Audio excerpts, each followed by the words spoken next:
New evacuation orders are in place for the Mosquito Fire tonight, east of the community of Foresthill and north of Foresthill Road. And this is why flare-ups are what firefighters are seeing on the front line. This is within the perimeter of the Mosquito Fire.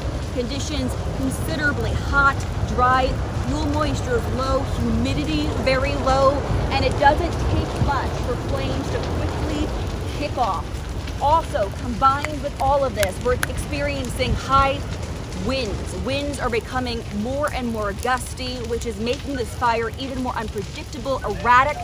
And the concern and the worry for firefighters are if winds continue to pick up, that these flames could potentially expand beyond the fire containment line. So we are watching this very closely. And that was our Bridget Bureau reporting from Placer County tonight. Bridget, thank you. And new tonight, there's been a number of evacuation orders and warnings issued for the mountain fire in Siskiyou County. Yeah, that's right. And that fire started at the beginning of the month near the mill fire. The mountain fire is now 70% contained and it's burned about 12,000 acres near the small town of Gazelle. And you can find a list of those evacuation orders and warnings on the CAL FIRE website or from the Siskiyou County Sheriff's Office. A family from Weed is now blaming the logging company where the mill fire started for destroying their home. The Hammond family has filed a suit against Roseburg Forest Products in Sacramento Superior Court. Now that's according to the San Francisco Chronicle. The family's home was burned on September 2nd. They're claiming that the mill's practice of producing energy by burning the wood remnants is negligent, as the fire may have been started by a malfunction of a sprinkler system used to cool the hot ash. The fire killed 2 women and burned nearly 120 buildings.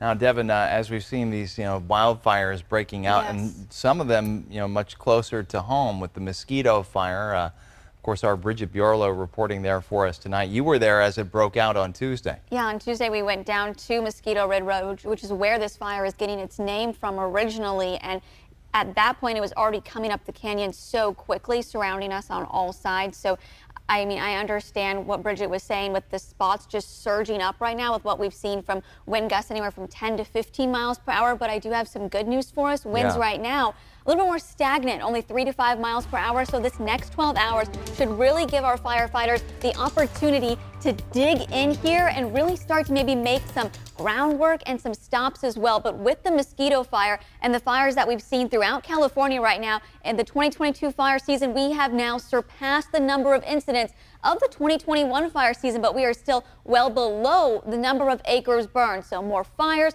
but less acres. And we're also below the 5-year average at this time. Unfortunately, so far in the 2022 fire season, 9 lives have been lost and more than 700 homes are reported as a complete loss or severely damaged at this time.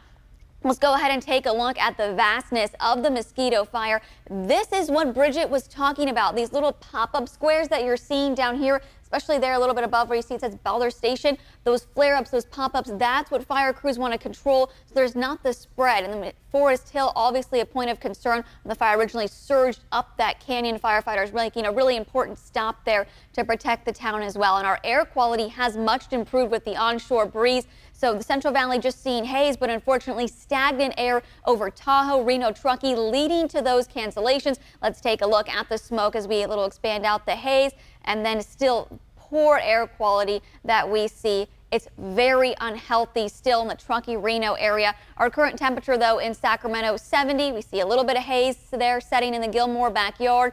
Everyone about the mid-70s, 55 though in Tahoe. Believe it or not, they're going to get down to potentially freezing temps later this week. And we are all going to see just a beautiful forecast, mid-80 temperatures for us, and then a little bit more peak heat as we make our way into next weekend.